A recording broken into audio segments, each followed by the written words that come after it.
distância não pode adiar os seus sonhos. É pra entender que o agora chegou pra gente se reinventar. Com atitude nos olhos, erguer a cabeça e continuar. Vem se preparar, os sonhos vamos buscar. A gente quer aprender e seguir adiante. Centro Universitário Aparício Carvalho Finca e Faculdade Metropolitana. O seu sonho tem que continuar.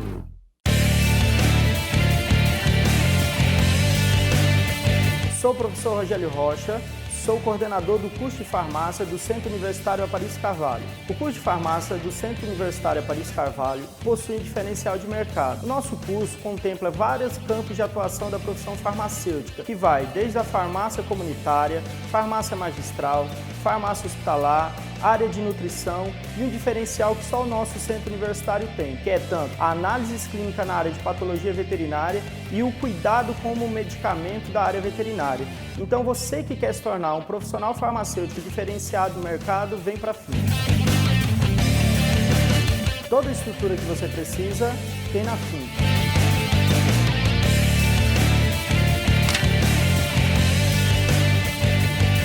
Enquanto muitos puderam se proteger em casa, você estava lá, na linha de frente. Cada vida, cada pessoa devolvida para a sua família valeu a pena. Cada noite perdida de sono estudando para se dedicar a salvar vidas valeu a pena. Ser médico é ser herói. Herói com poderes de cura, dedicação, entrega e resiliência. Prepare-se para salvar vidas. Venha estudar medicina na Metropolitana. Inscrições abertas para o vestibular de Medicina 2022. Provas dia 24 de outubro. Faculdade Metropolitana de Rondônia. Preparando heróis para a vida real. Quer dizer que são bolsas de 100% para os primeiros colocados em todo o curso? Sim. E bolsas de 90% para os segundos colocados? É isso. E como que eu faço para me inscrever? É muito fácil. É só entrar no site vestefinca.com.br e fazer a sua inscrição. Eu mesmo já fiz a minha. Vou fazer minha inscrição agora. O concurso é dia 7 de novembro em qualquer uma das faculdades do Grupo Aparício Carvalho. Vem aí o maior concurso de bolsas do estado de Rondônia. São mais de 250 bolsas de até 100% esperando por você. Inscreva-se! Tem gente que vai à luta e supera qualquer obstáculo. Esse é o caso da Cauane. Pouca grana, batalhadora, mas com uma vontade enorme de se especializar. Fácil nunca é, mas a Cauane nunca desistiu do seu sonho de ser engenheira. Contou com a Bolsa Aceduca e tudo ficou mais fácil. Não é mesmo, engenheira Cauane? A Faculdade Metropolitana acredita em você. Inscrições abertas para o vestibular 2021.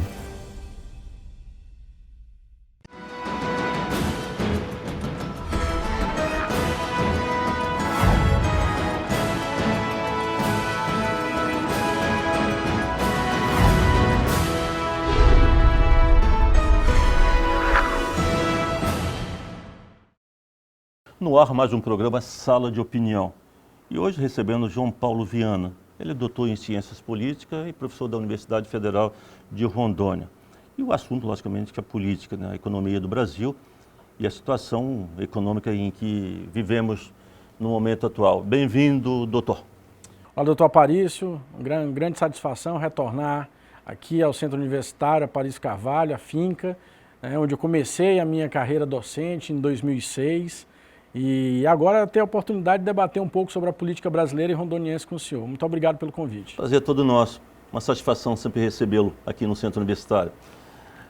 Doutor, nós estamos vivendo aí uma situação econômica em que gera uma série de preocupações, né? Estamos observando um cenário político interessante, conturbado, e com um processo político se aproximando, novas eleições para presidente da República, governadores. E como é que o senhor vê, no momento, a economia do país? Doutor, no início dos anos 90, um conselheiro político do ex-presidente americano Bill Clinton, se não me falha a memória, David Carvalho,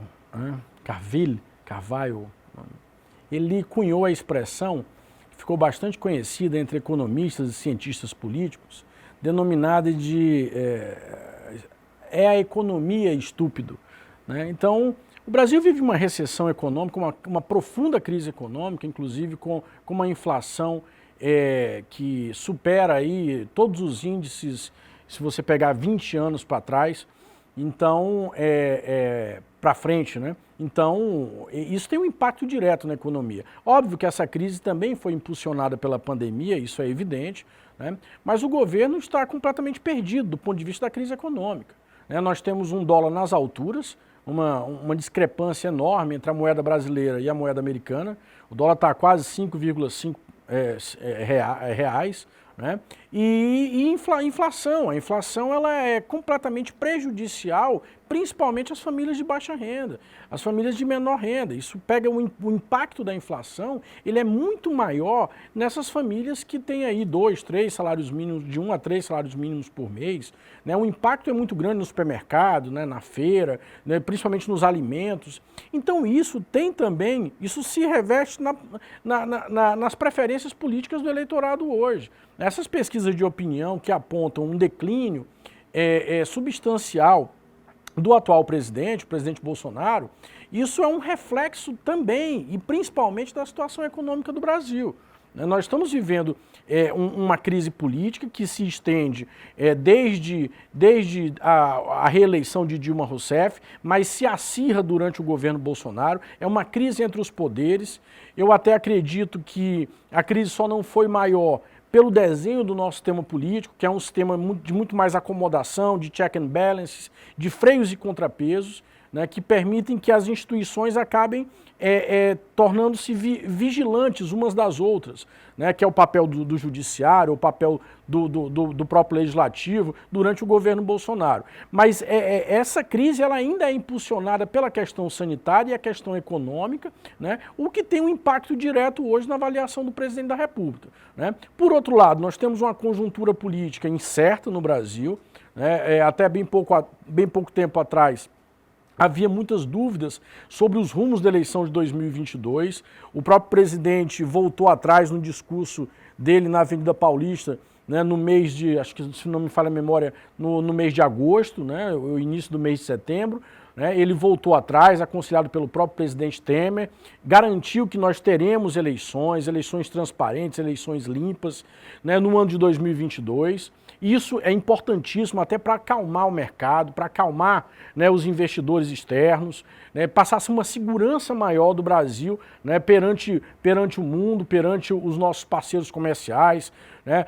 O papel do Brasil hoje frente à comunidade internacional não é bom, não é dos melhores, né? A imagem que o Brasil apresenta não é das melhores. Então foi muito importante o presidente ter voltado atrás depois de toda aquela celeuma, né? Aquelas agressões contra o STF, contra particularmente 1 ou 2 ministros em especial, principalmente o ministro Alexandre de Moraes. Né? Então isso acalmou mais, né, a situação política brasileira do ponto de vista dessa crise institucional, dessa crise entre os poderes e também perante a imagem que o Brasil passa para a comunidade internacional, né, para os investidores externos, etc.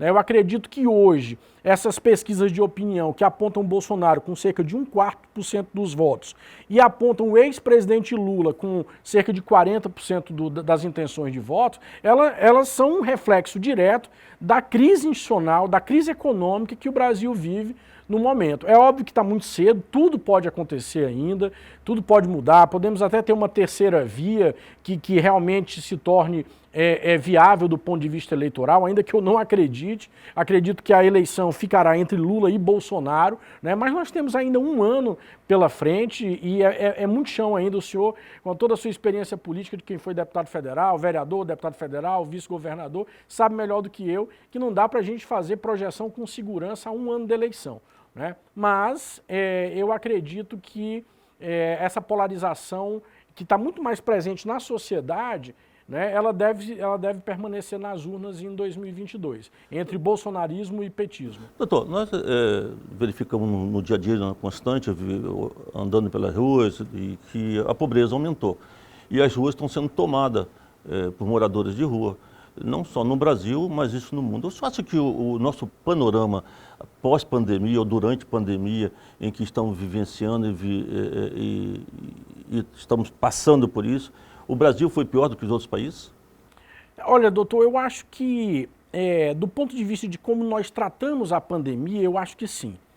Houve muita resistência por parte do governo federal em aceitar questões como lockdown, questões como a própria uso da máscara, questões do ponto de vista da vacina, né? E eu estou tentando até jogar a bola um pouco para o senhor aqui para fazer esse diálogo, porque afinal de contas também o senhor é um homem da ciência, um homem, né, da medicina, mas é evidente que o presidente negou por diversas vezes, né, o uso da máscara, a própria vacina. Ele mesmo não se vacinou, né? E se não me falha a memória, hoje ou foi ontem, ele disse que ele não precisa se vacinar porque ele tem anticorpos suficientes, porque ele já teve Covid.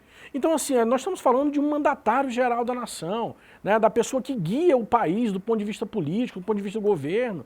Ele tem que dar um exemplo, né? Então, assim, a forma como nós tratamos a pandemia, os Estados Unidos têm, acho que não tem o dobro da nossa população, mas tem uma população muito maior do que a nossa, quase o dobro, né? E tiveram 700 mil mortos. Nós estamos com 600 mil até agora, né? Então, o impacto da pandemia ele é pior no Brasil, né? Ele é pior no Brasil e os rumos que a economia vem tomando, como o senhor mesmo disse. Acho que o grande legado, os cientistas políticos que estudam as instituições políticas brasileiras, a imensa maioria observa o período de 94 a 2014, o período que começa com a FHC e termina com a reeleição de Dilma, como os anos dourados do nosso sistema político, né? Nós acabamos com a questão da inflação, o PSDB conseguiu isso com muita maestria, né? Nós, com o Plano Real, grandes méritos a Fernando Henrique Cardoso, né? Ao Itamar Franco, obviamente, mas ao FHC, toda a equipe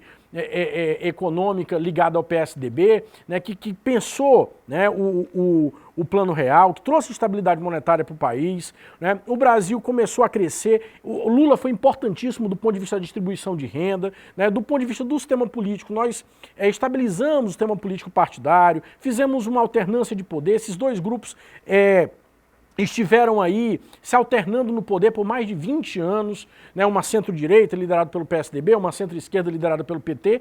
Em 2014, a reeleição de Dilma, e particularmente depois o processo de impeachment, né, o que a gente assistiu a partir daí foi uma implosão do sistema político brasileiro. E também uma implosão dessas conquistas que durante 20 anos marcaram a nossa sociedade. O senhor aponta muito bem a questão da volta da fome. O Brasil tinha saído do mapa da fome, né? Nós tínhamos conseguido a duras penas sair do mapa da fome, né? A distribuir renda com programas sociais que começaram lá com o Fernando Henrique, com a dona Ruth Cardoso, né? E que foram ampliados durante a era do PT. Né? Nós conseguimos crescer também, tudo bem, tinha toda uma conjuntura externa, o boom dos commodities na China, isso talvez tenha sido a fortuna do ponto de vista maquiaveliano, né? A sorte do governo Lula certamente foi esse boom das commodities, foi essa questão que é o que nós exportamos. Infelizmente, nós retrocedemos do ponto de vista industrial, nós somos um país de exportação de commodities, né? Não era para ser assim, mas infelizmente é o que torna a nossa economia pujante, né? Mas eu acredito que vai ser muito difícil reconstruir o Brasil. Nós precisamos de uma aliança verdadeira pelo Brasil, de um pacto pelo Brasil, né? As nossas elites têm um papel fundamental nesse pacto, nessa reconstrução nacional, né? Porque o Brasil que vai sair das eleições de 2022, desse pós-pandemia, é um Brasil destroçado. É um Brasil onde 40 milhões de brasileiros não têm o que comer em casa, né? Tem problemas, né, de alimentação. Né? Isso nós não vivíamos há 5, 10 anos atrás, isso não existia mais. Né? Então acho que nós vamos passar por isso, por essa questão de reconstrução nacional. O senhor compara essa crise que vivemos hoje a que tempo? Olha, doutor, eu acho que essa crise que nós vivemos hoje ela é muito maior do que a que o Brasil viveu nos anos 80. Né? Tudo bem que nos anos 80 eu era uma criança, mas eu me lembro bem, né, da corrida nos supermercados, das mudanças de preço, da inflação, principalmente ali dos equívocos dos planos cruzados, né, a partir de 87, 88, né, de toda aquela até antes, né, na verdade foi antes da tentativa do Sarney de estabilizar a economia com o plano cruzado, mas eu acredito que essa crise ela não tem paralelos, né, pelo menos do ponto de vista da Nova República. Na Nova República que se inicia em 85, da transição democrática, na redemocratização, essa sem dúvida é a maior crise política, a maior crise econômica do Brasil desde o início da Nova República. Vamos fazer aqui um pequeno intervalo em sala de opinião e já voltamos.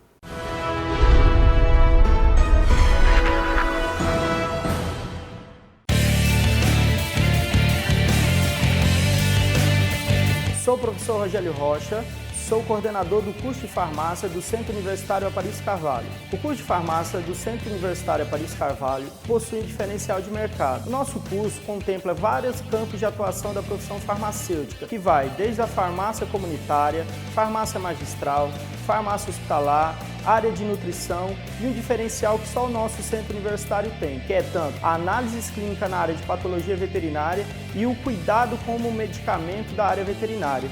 Então você que quer se tornar um profissional farmacêutico diferenciado no mercado, vem para a FIM. Toda a estrutura que você precisa tem na FIM.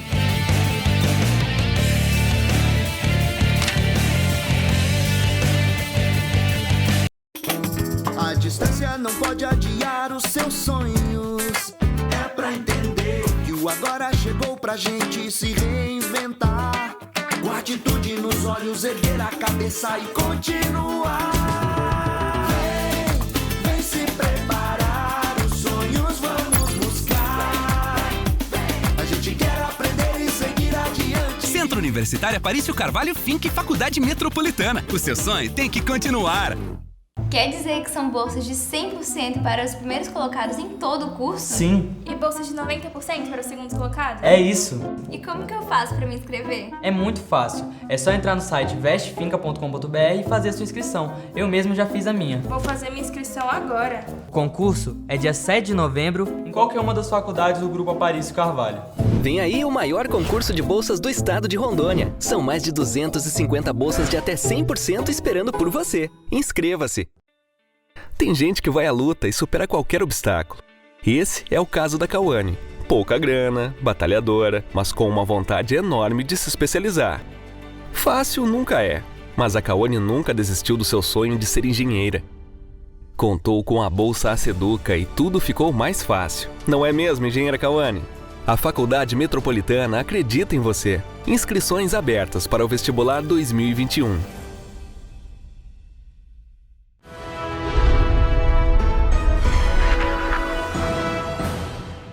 Voltamos com sala de opinião, aqui com o Dr. João Paulo Viana. Ele é doutor em Ciências Políticas e vem, na realidade, fazer um trabalho interessante, uma avaliação importante constantemente na imprensa, e fazendo suas colocações bastante inteligentes.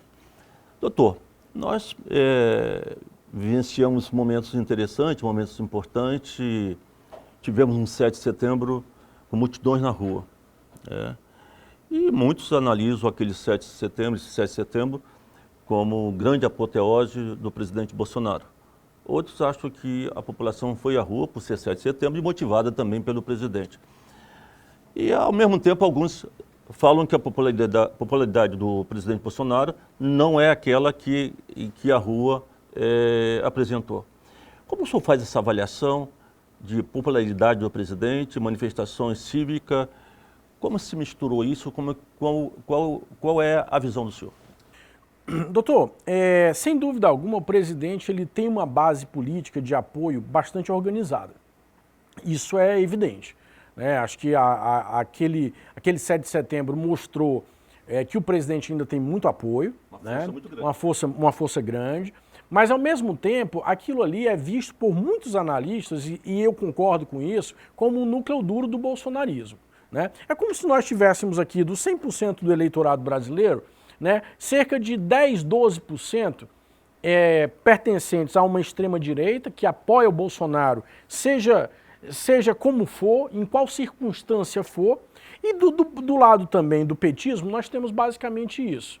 né, uma margem de apoio ali de 10%, talvez 12%, 10%, que está ali, que está, não digo nem do petismo, mas digo de uma esquerda radical mesmo, né, que não muda o voto, não muda o apoio. A questão é que o bolsonarismo, e principalmente nesses grandes centros, é muito organizado. Né? E, sem dúvida alguma, Bolsonaro não tem apenas 10, 12% de votos, não é isso. Isso aí seria uma espécie de núcleo duro de apoio ao presidente, seja o que for. Né, seja Bolsonaro caindo e vindo outro representante dessa extrema-direita ou dessa direita mais radical que ele representa. Né, mas o que as pesquisas apontam é que o índice de rejeição ao presidente ele é muito elevado. Né, cerca de quase 60%, mais de 55% de rejeição. Né, e isso é muito prejudicial para quem está pensando no segundo turno presidencial. Né. Numa eleição presidencial é importantíssimo que haja uma convergência ao centro.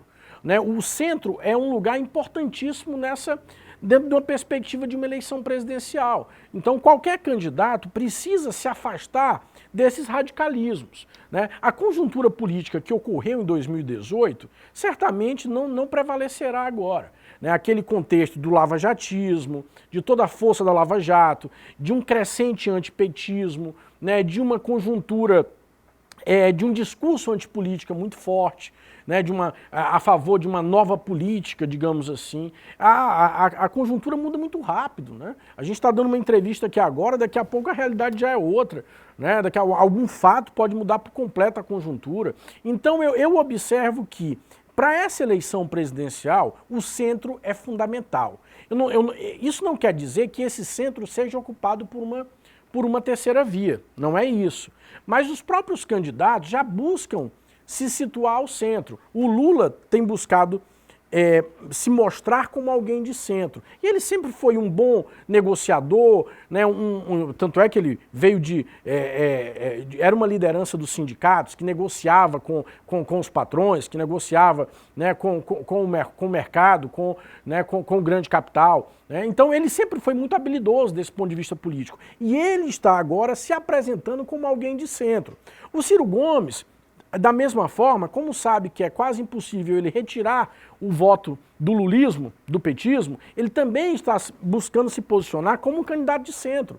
Né? Então, assim, é imprescindível que os candidatos, que eles saiam desses extremos e busquem uma convergência ao centro, seja uma centro-direita, seja uma centro-esquerda. É por isso que eu ainda acredito que é possível nós retomarmos no Brasil, não sei se em 2022, mas a médio prazo, talvez em 2026, aquela dualidade que nós tínhamos na eleição presidencial em torno de dois grupos de centro-esquerda e centro-direita.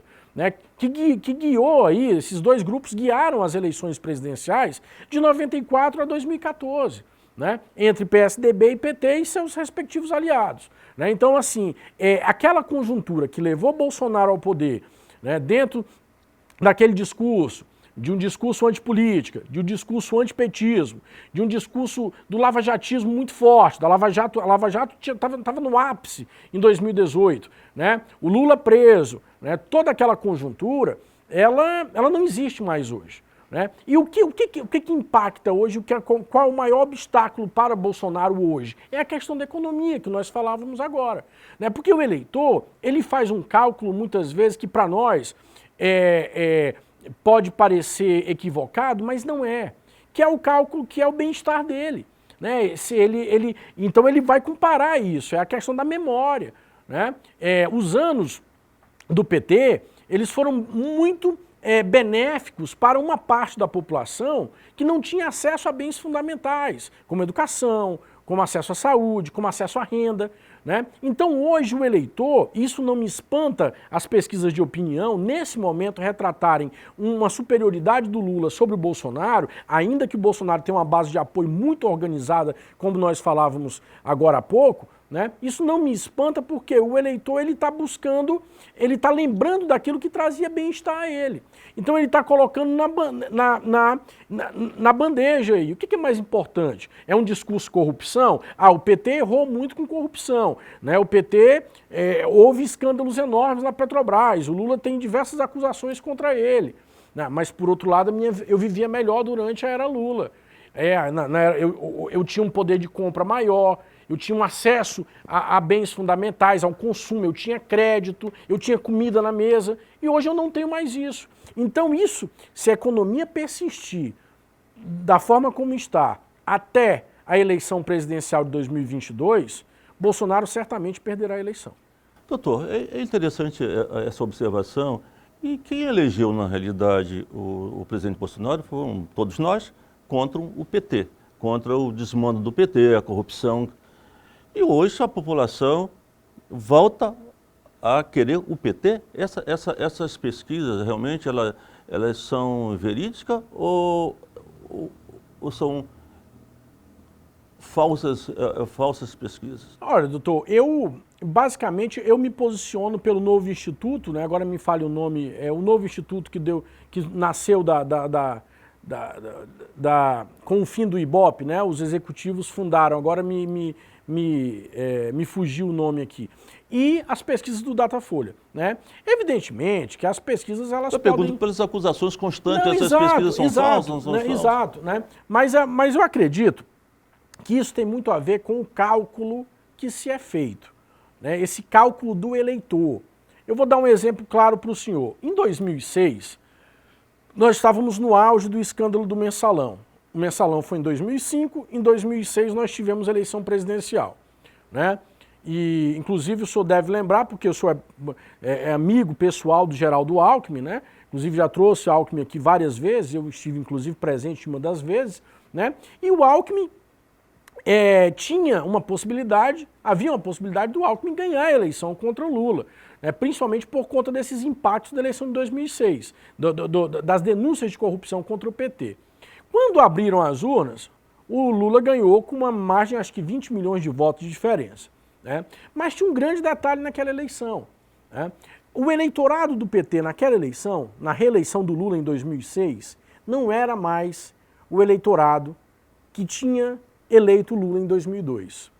Pela primeira vez o PT chegava aos bolsões e perdia a classe média. Por quê? Porque a classe média ela tinha outras aspirações no voto.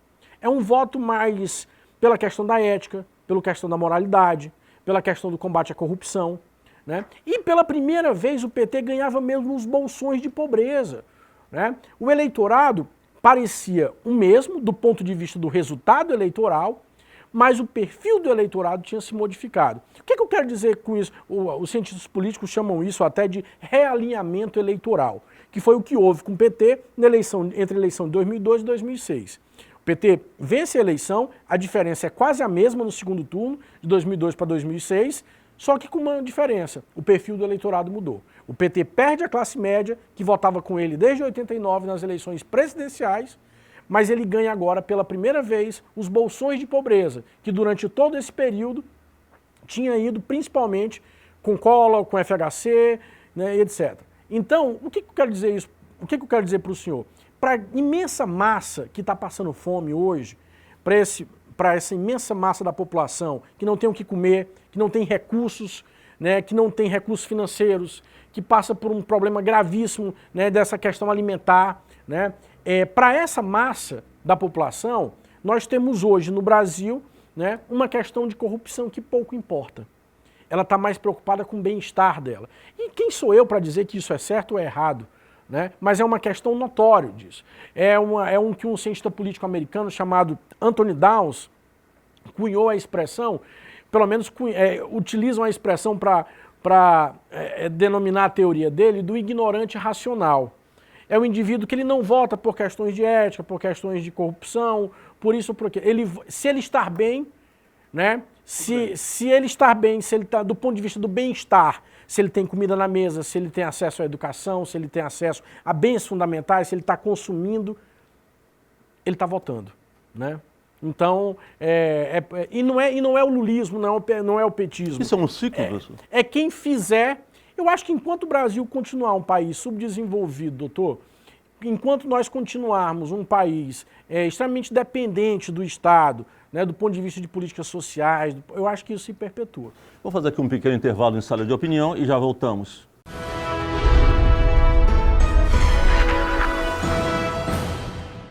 Enquanto muitos puderam se proteger em casa, Você estava lá, na linha de frente. Cada vida, cada pessoa devolvida para sua família valeu a pena. Cada noite perdida de sono estudando para se dedicar a salvar vidas valeu a pena.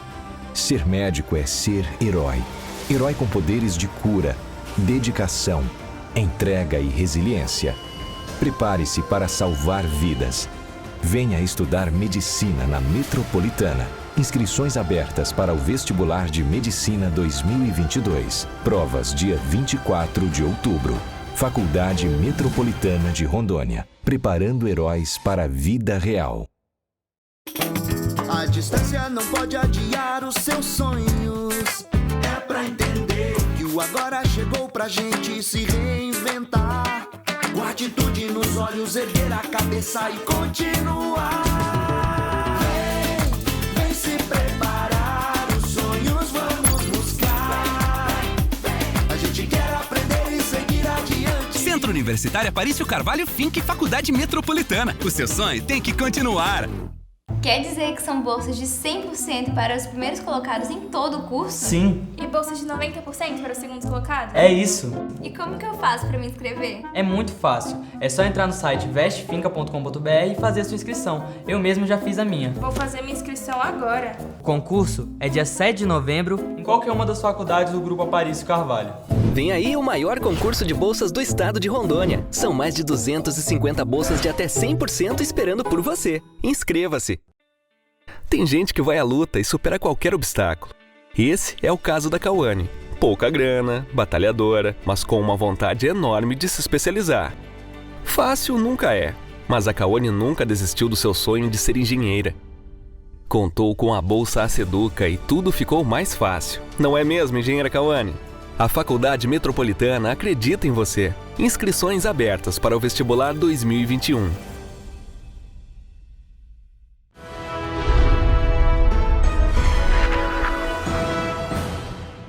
Voltamos com o estado de opinião aqui com João Paulo Viana, cientista político, e estamos falando, né, sobre a situação econômica e política do país. Doutor, 2022, esse embate Lula, Bolsonaro, uma terceira via, né, que pode surgir novas outras lideranças. Só consegue ver outros nomes a cenário nacional que possa realmente entrar para valer nesse processo? Doutor, durante 20 anos nós tivemos essa polarização nas urnas, na eleição presidencial, quase que um bipartidarismo entre PT e PSDB, né? Contrariando todos os prognósticos, né? Sem tempo de TV, sem recursos financeiros, né? sem um partido grande. Bolsonaro venceu a eleição de 2018, né? Naquele contexto, né, de uma implosão do sistema político, com Lava Jato, com um crescimento crescente de antipetismo crescente, de anticorrupção, um discurso muito forte anticorrupção, muito forte em prol da moralidade, né? Então, assim, a conjuntura foi inédita, foi uma conjuntura bastante peculiar e favoreceu diretamente a aquele quadro que levou Bolsonaro à eleição, à sua vitória, né? Então, assim, com o fracasso até o momento da economia e com o agravamento da situação sanitária no Brasil, que tem um impacto direto, né, no crescimento econômico, né, na questão econômica do país, o Bolsonaro hoje está nas lonas. O governo Bolsonaro tem uma CPI, né, que queira ou não queira, a CPI ela consegue afetar o governo, ela consegue ter um impacto forte sobre o governo, né, do ponto de vista da opinião pública, né, tá todo dia ali, né, a CPI criticando o governo, colocando o governo na lona. O Bolsonaro inclusive vai depor, acho que é o último a depor na CPI, né, então isso tem um impacto muito forte, né, sobre o governo. E assim, mas como por outro lado, nós temos cerca de 1/4, segundo as próprias pesquisas de opinião, nós temos cerca de 1/4 do eleitorado que ainda está com Bolsonaro e é o bastante para que ele chegue ao segundo turno. Resta saber se ele conseguirá diminuir os índices de rejeição que ele tem hoje. Porque tendo em vista a crise econômica, o agravamento da crise econômica, a alta da inflação, essa questão do aumento da miséria e da pobreza, né, é muito grande o índice de rejeição hoje do presidente da República, né? Por outro lado, nós temos um candidato petista que tinha lá sempre cerca de 1/3 dos votos, que agora bate os 45%, né? Segundo as pesquisas de opinião, que é o ex-presidente Lula, né? Que sai fortalecido com as anulações de condenação por parte do STF, as anulações das condenações dele, né, pela Lava Jato, né? Que sai fortalecido com o agravamento da crise econômica e com a piora, né, na avaliação da opinião pública do governo Bolsonaro, né? Então, hoje o presidente Lula está fortalecido, né? Isso não quer dizer que em outubro de 22, daqui a um ano, né, ele vencerá as eleições. Se as eleições fossem amanhã, muito provavelmente Lula chegaria ao segundo turno com uma boa vantagem contra Bolsonaro, né? Então, assim, eu não vejo hoje, né, uma situação que favoreça, né, a emergência de uma terceira via.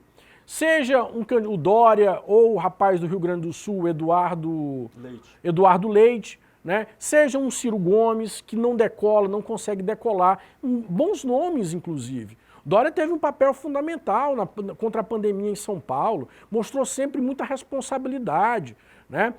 Nós vimos, inclusive, uma boa parte da opinião pública que era contrária ao Dória, né, elogiar suas posições do ponto de vista da vacina, da ciência, do combate à pandemia, né, uma preocupação com o povo de São Paulo, né? Isso foi muito positivo para o Dória, mas também não consegue decolar, né? Então, assim, a gente tem aí também as perspectivas da candidatura do presidente do Senado, ainda mais agora que o DEM, numa fusão com o PSL. Mas você acredita, né, nisso? Mas eu também não acredito, né, que se tornem candidaturas viáveis. Eu acredito que nós teremos mesmo uma eleição entre PT e bolsonarismo, entre o lulismo e o bolsonarismo, né, em 2022. Política é como nuvem, né? Já dizia o Magalhães Pinto, né? Então, as coisas mudam. A gente olha e está de um jeito, depois está de outro jeito. Mas se a eleição fosse amanhã, certamente acho que Lula e Bolsonaro no segundo turno. Essa situação do Paulo Guedes, né, da denúncia contra ele, como é que o senhor vê esse processo interferindo no processo da reeleição do Bolsonaro?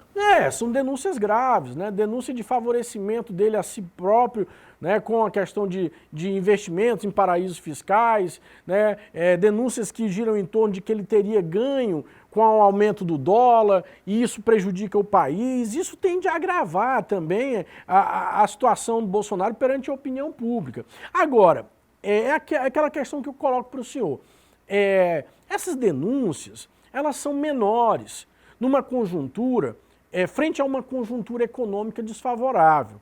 Se o Bolsonaro consegue dar uma guinada na economia, se o país começar a crescer novamente, se a gente conseguir colocar comida no prato dos brasileiros, tirar aí boa parte desses 40 milhões da miséria, né, Bolsonaro chegaria forte para a eleição de 22. Então a questão está muito mais ligada à economia, né? A grande massa dos brasileiros hoje está preocupada com o seu bem-estar, que é o que é importante, né? Um pai de família que não pode alimentar um filho, né? Então entra aí, como eu disse, a questão da memória. Ele pode olhar para os anos, para a primeira década do século XXI, né, para os 2 mandatos de Lula, e pode muito bem recordar que ali o Brasil estava crescendo, ele tinha acesso a consumo, ele tinha comida na mesa, o filho estava na faculdade, na universidade, né? Então isso tem um impacto muito forte sobre o eleitor, né? Esses 40 milhões de brasileiros hoje, vivendo em situação de miséria, né, para mim isso explica em larga medida,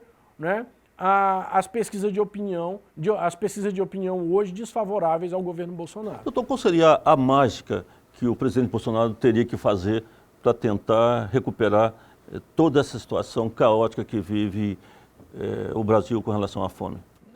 Doutor, certamente isso passa pelo Estado, isso passa também, doutor, eu não sou economista e eu não poderia dar uma resposta mais criteriosa ao senhor. Mas, do ponto de vista político, isso passa também por uma questão de uma maior responsabilidade.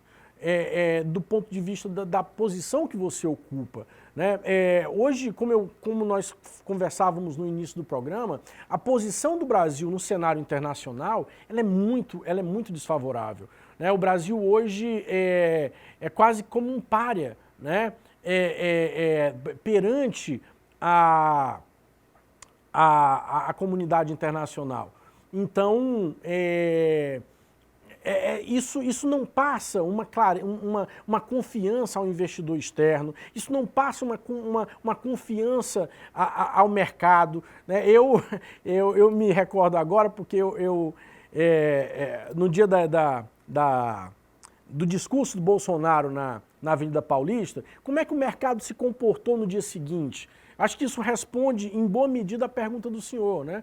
Então, a Bolsa em queda, o dólar em alta, tudo por um discurso pueril, um discurso autoritário, um discurso ameaçador contra as instituições. Então, se a gente quer fazer com que o Brasil cresça novamente, fazer com que o Brasil possa distribuir renda, fazer com que a gente possa tirar esses milhões de brasileiros da miséria, o presidente ele tem que ter uma postura de presidente, né? Um compromisso com as instituições democráticas do país. Né? Então, eu acho que acho que esse é o primeiro fator, é o primeiro ponto para que a gente possa pensar em crescer economicamente, em trazer investimentos externos para o Brasil, né? em decolar, em sair dessa crise que assola o país. O senhor consegue ver dentro do programa de governo, algum programa social que venha amenizar essa situação, pelo menos da pobreza? Principalmente no Nordeste. Havia uma tendência aí de unificação dos programas, né? E ele mesmo defende aí defendeu o aumento do Bolsa Família e tudo. Mas a questão não também, resolve. A questão, doutor, é que com a inflação, né, esse indivíduo que recebe esses programas hoje, né, ele tem um poder de compra dele é muito menor. Seja para o gás de cozinha, seja para o preço do alimento, preço do arroz, do feijão, da carne. Quando que a gente já se viu comer carne no Brasil hoje vira um artigo de luxo, um privilégio. Né? Então, assim, o problema... o presidente tem tentado mesmo, ele inclusive trabalhou nessa questão do Bolsa Família, que está mudando de nome, né?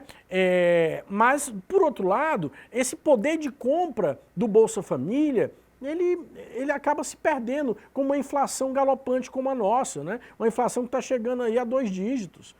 Tá certo? É muito preocupante o que a gente vive hoje. Um pequeno intervalo aqui em Sala de Opinião e já voltamos.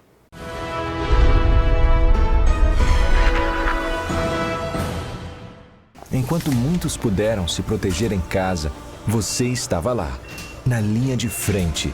Cada vida, cada pessoa devolvida para a sua família valeu a pena. Cada noite perdida de sono estudando para se dedicar a salvar vidas valeu a pena. Ser médico é ser herói. Herói com poderes de cura, dedicação, entrega e resiliência. Prepare-se para salvar vidas. Venha estudar medicina na Metropolitana. Inscrições abertas para o vestibular de Medicina 2022. Provas dia 24 de outubro. Faculdade Metropolitana de Rondônia. Preparando heróis para a vida real. A distância não pode adiar os seus sonhos. É pra entender que o agora chegou pra gente se reinventar. Com atitude nos olhos, erguer a cabeça e continuar. Vem se preparar, os sonhos vamos buscar. A gente quer aprender e seguir adiante. Centro Universitário Aparício Carvalho Fink Faculdade Metropolitana. O seu sonho tem que continuar. Quer dizer que são bolsas de 100% para os primeiros colocados em todo o curso? Sim, E bolsas de 90% para os segundos colocados? é isso.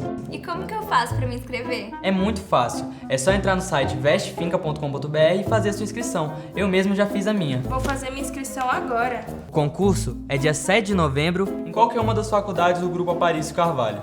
Vem aí o maior concurso de bolsas do estado de Rondônia. São mais de 250 bolsas de até 100% esperando por você. Inscreva-se! Tem gente que vai à luta e supera qualquer obstáculo. Esse é o caso da Cauane. Pouca grana, batalhadora, mas com uma vontade enorme de se especializar. Fácil nunca é, mas a Cauane nunca desistiu do seu sonho de ser engenheira. Contou com a Bolsa Aceduca e tudo ficou mais fácil. Não é mesmo, engenheira Cauane? A Faculdade Metropolitana acredita em você. Inscrições abertas para o vestibular 2021.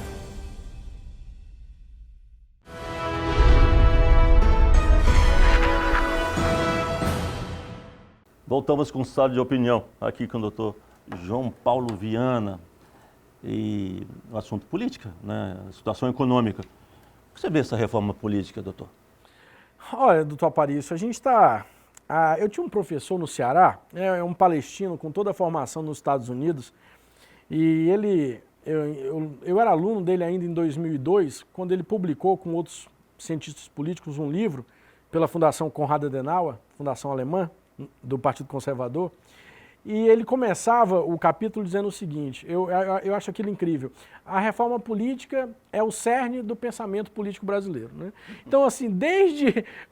Um historiador da UNB uma vez veio aqui na Assembleia Legislativa, quando eu trabalhava na Escola do Legislativo, ele começando a palestra dele sobre a reforma política, no lançamento de um livro que eu organizei, e ele disse o seguinte, Dom Pedro II dizia que só era possível governar o Brasil com a reforma política, né? Getúlio Vargas chegou ao poder na Revolução de 30 com o lema reforma política, representação e justiça. O que eu quero dizer para o senhor? Eu acho que o tema está mal colocado na opinião pública. A opinião pública brasileira olha para a reforma política pensando como o jargão diz, entre aspas, a mãe de todas as reformas. Esse ponto está mal colocado. A gente olha para a reforma política pensando que a reforma política vai produzir anjos do ponto de vista da conduta ética, moral, né? Que a reforma política é um elemento chave para combater a corrupção. E não é isso.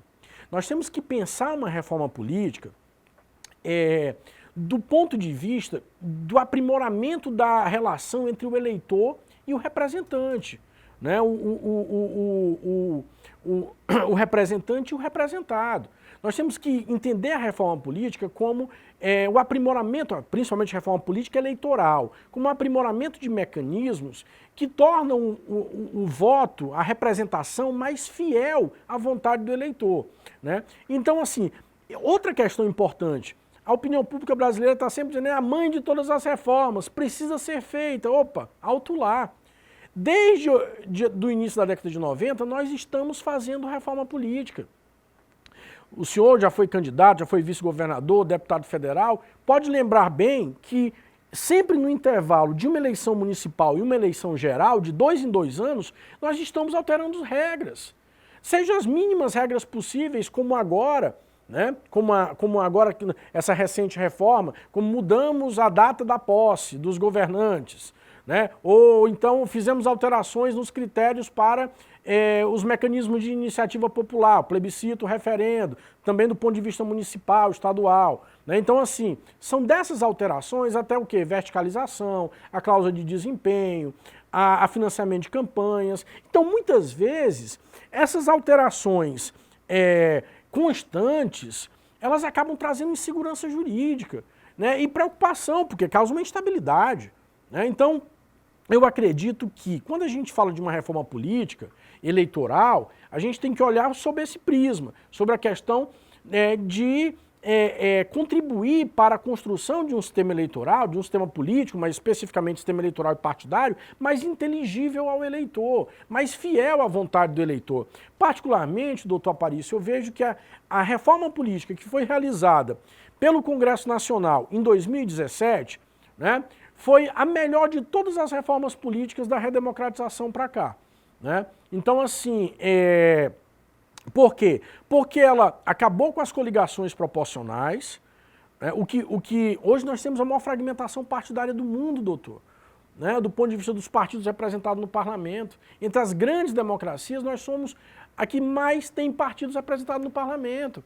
Isso é algo extremamente maléfico à construção de coalizões dentro desse nosso modelo de presidencialismo de coalizão.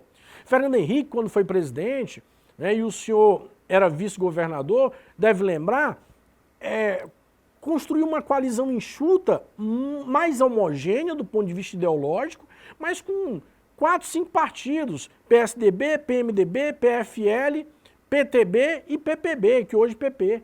Né? Então, com isso, ele tudo bem, ele tinha 300 deputados, 300 e poucos só com esses partidos, não precisava de mais partidos. Mas quando a Dilma deixou o cargo pelo impeachment, na ocasião do impeachment, antes dela perder apoio no congressual, né, a sua base de apoio no Congresso, ela tinha 17 partidos, doutor, numa base aliada.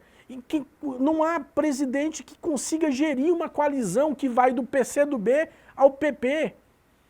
Do que está ali à esquerda e o que está mais à direita. Heterogênea, muito numerosa, muitos interesses. Né? Então, eu sou defensor do voto proporcional, acredito que ele representa mais fielmente a diversidade que existe na nossa sociedade, essa pluralidade regional, pluralidade social, econômica, cultural, né, que marca a sociedade brasileira, uma sociedade marcada por essa diversidade, né, diversidade cultural, diversidade regional, diversidade social, né, até mesmo religiosa, hoje com um imenso número de evangélicos. Então eu sou a favor do voto proporcional, né, mas eu acredito que a gente precisa fazer ajustes. E esses ajustes nós já fizemos em 2017.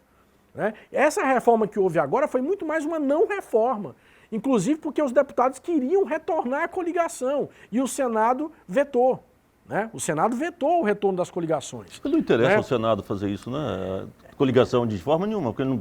eles não precisam porque são disso. Majoritários, mas eles perceberam que havia um acordo na Câmara de salvar os pequenos partidos e manter uma fragmentação. A eleição, só para concluir, doutor, acho interessante eu mencionar isso aqui, não é nem querer fazer autopropaganda não, mas eu escrevi um artigo com um colega, Márcio Cunha Carlomagno, um cientista político do Paraná, na revista Cadernos Adenauer, da Fundação Konrad Adenauer, Fundação do Partido Conservador Alemão, e agora foi publicado em janeiro desse ano, sobre os impactos do fim das coligações na eleição municipal de 2020. Nós analisamos mais de 5 mil municípios, quase a totalidade dos municípios brasileiros. Não analisamos todos porque cerca de 200 a 300 municípios ainda não tinham lançado os dados na base do TSE. Mas nós analisamos mais de 5 mil municípios e chegamos à conclusão de que essa reforma, o fim das coligações, que fez com que a eleição de 2020, a eleição municipal, fosse um verdadeiro laboratório para pensar 2022, né, teve um efeito estabilizador no sistema partidário eleitoral. Né? Cerca de mais de 30% das câmaras de vereadores brasileiras mantiveram o mesmo número de partidos, 20 e poucos por cento diminuiu entre 2 ou 3 o número de partidos. Então, assim, foi um efeito estabilizador, né? E benéfico, porque uma reforma, é isso que a gente espera de uma reforma, que traga efeitos estabilizadores, que possa contribuir para ajustar o sistema, aperfeiçoar o sistema partidário. E se o objetivo era esse, conter a fragmentação, o objetivo foi alcançado do ponto de vista de manter uma certa estabilidade, sem radicalizar, sem mudanças profundas. E o mais interessante é que para 2022 nós teremos uma cláusula de desempenho, uma cláusula de barreira, que também já foi objeto de pesquisa minha, que eu fiz na Alemanha em 2004, só que agora com outro formato, não é mais 5%, como era aprovada pela Lei dos Partidos em 95.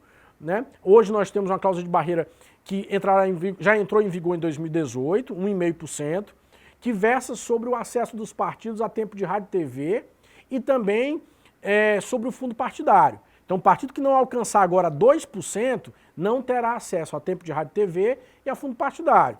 Está lá representado, mas fica sem recurso. Acaba morrendo de inanição.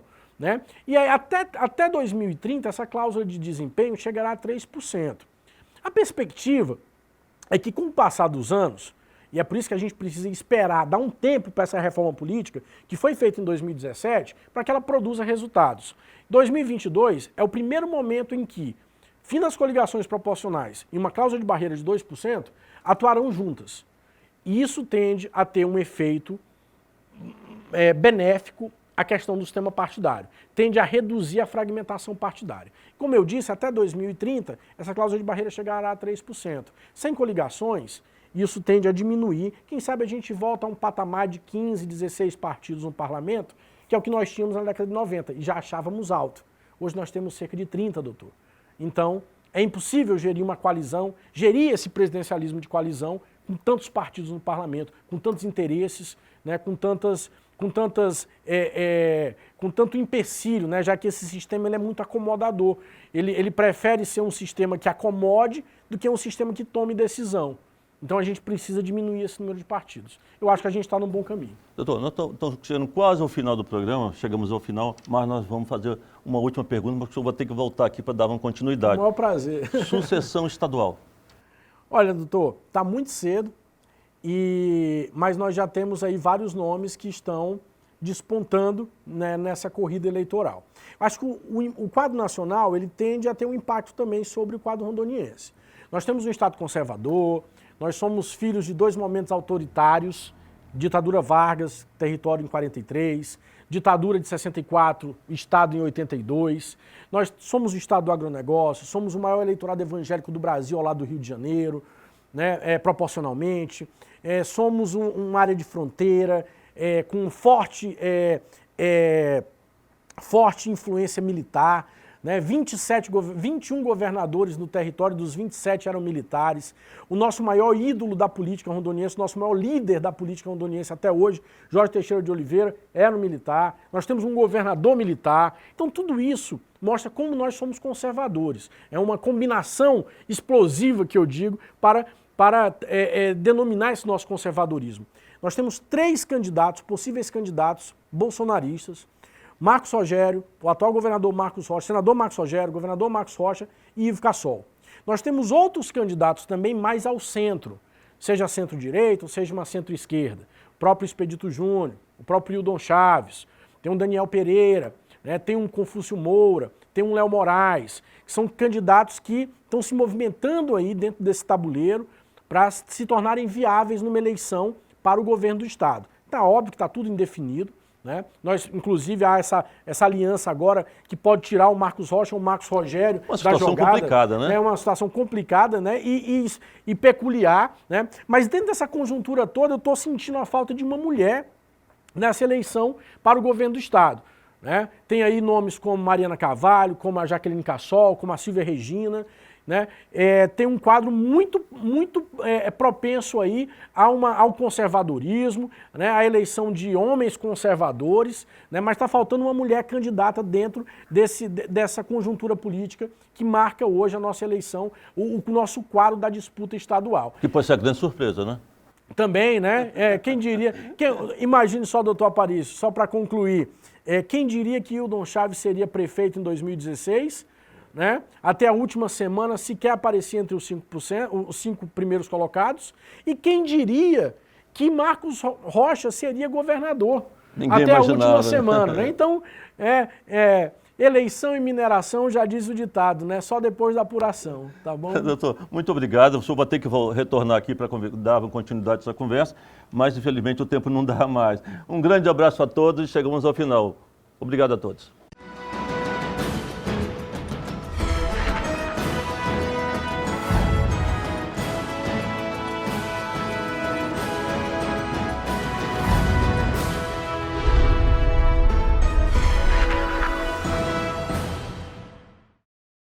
Quer dizer que são bolsas de 100% para os primeiros colocados em todo o curso? Sim. E bolsas de 90% para os segundos colocados? É isso. E como que eu faço para me inscrever? É muito fácil. É só entrar no site vestefinca.com.br e fazer a sua inscrição. Eu mesmo já fiz a minha. Vou fazer minha inscrição agora. O concurso é dia 7 de novembro em qualquer uma das faculdades do Grupo Aparício Carvalho. Vem aí o maior concurso de bolsas do estado de Rondônia. São mais de 250 bolsas de até 100% esperando por você. Inscreva-se! Tem gente que vai à luta e supera qualquer obstáculo. Esse é o caso da Cauane. Pouca grana, batalhadora, mas com uma vontade enorme de se especializar. Fácil nunca é, mas a Kawane nunca desistiu do seu sonho de ser engenheira. Contou com a Bolsa Aceduca e tudo ficou mais fácil. Não é mesmo, engenheira Kawane? A Faculdade Metropolitana acredita em você. Inscrições abertas para o vestibular 2021. Enquanto muitos puderam se proteger em casa, você estava lá, na linha de frente. Cada vida, cada pessoa devolvida para sua família valeu a pena. Cada noite perdida de sono estudando para se dedicar a salvar vidas valeu a pena. Ser médico é ser herói. Herói com poderes de cura, dedicação, entrega e resiliência. Prepare-se para salvar vidas. Venha estudar medicina na Metropolitana. Inscrições abertas para o vestibular de Medicina 2022. Provas dia 24 de outubro. Faculdade Metropolitana de Rondônia. Preparando heróis para a vida real.